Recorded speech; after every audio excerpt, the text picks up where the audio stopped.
Alrighty guys, welcome back to the channel. Today, we got this one back in here. My buddy Ben went and bought some more cool stuff for it, and we're gonna show you what we got. I think y'all will recognize it as soon as you see it, but we're gonna tell you anyway. Ben went and got himself a Carli sway bar system for this thing.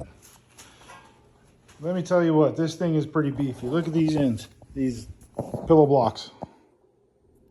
Holy moly. This is going to be fun to put in. Now we have also got a big underbelly skid plate that we might have to modify a little bit to get it all together, but look at those end links. And they're greasable too.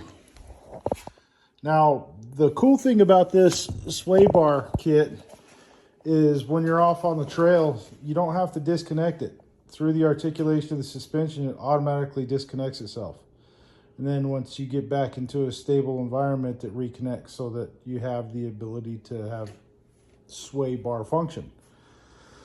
I guess we'll find out after he goes to Moab and tests it out, and then he'll get back to us and let us know. Won't you? Oh, definitely. Yeah, definitely. So I can't wait to hear that story. But anyway, just like always, I'm not going to show you how to put it on. I'm just going to show you the before and the after. So stay tuned. Alrighty guys, there's the Carli sway bar installed on this Bronco. Pretty easy.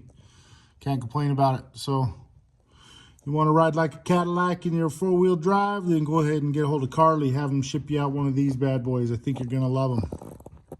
Have a good one, and we'll talk to you later.